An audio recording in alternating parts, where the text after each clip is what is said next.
అందరికీ నమస్కారం అండి. శైలజ వినిపించే కథల ఛానల్కు స్వాగతం. ఈరోజు మనం పి వెంకటేష్ గారు రచించిన ఆస్తి పంపకాలు అనే కథను విందాం.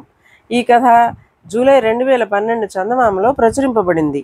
ఒంటిమిట్ట గ్రామంలో రామయ్య అనే మోతుబరికి 4 కొడుకులు. వ్యవసాయంతో పాటు పలు వ్యాపారాలు కూడా చేసే రామయ్యకి ఆస్తులన్నీ తన 4 కొడుకులకు పంచడం పెద్ద సమస్యగా మారింది. హఠాత్తుగా ఆరోగ్యం క్షీణించి మంచాన పడ్డ రామయ్య వెంటనే కొడుకులను పిలిపించి, నాయనలారా, ఎన్నాళ్ళు బతుకుతానో నాకే తెలియదు. నేనుండగానే ఆస్తిపాస్తులను ఎవరికేమి ఇవ్వాలో ఇచ్చేద్దామని నిర్ణయించుకున్నాను. మీ ఆలోచనలు కూడా చెప్పండి. నా తర్వాత మీరు ఆస్తుల కోసం కుమ్ములాడుకోవడం నాకు ఇష్టం లేదు అన్నాడు. నేను వ్యవసాయం చూసుకుంటాను నాన్న, టక్కున అన్నాడు పెద్దవాడు. నేను ఊళ్ళో వ్యాపారాలు చూసుకుంటాను నాన్న అన్నాడు రెండోవాడు. మిగతా ఊళ్ళల్లో ఉన్న వ్యాపారాలు నేను చూసుకుంటాను అన్నాడు మూడోవాడు. ఇక మిగిలింది నీటి మీద వ్యాపారాలు. ఆఖరి వాడి వైపు తల తిప్పాడు రామయ్య.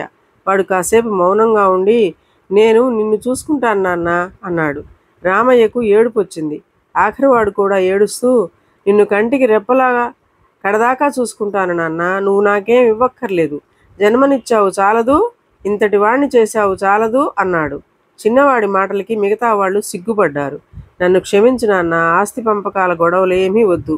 ఉన్నదేదో అందరం కలిసి చేసుకుంటాం, కలిసే ఉంటాం, అంతా కలిసే నిన్ను చూసుకుంటాం అన్నారు ముగ్గురు ఒకేసారి. రామయ్య సంతోషంతో నలుగురిని దగ్గరికి తీసుకున్నాడు. ఇదండి కథ. ఈ కథ మీకు నచ్చినట్లయితే లైక్ చేయండి, షేర్ చేయండి, కామెంట్ చేయండి, సబ్స్క్రైబ్ చేసుకొని నన్ను ఎంకరేజ్ చేయండి. నమస్కారం అండి.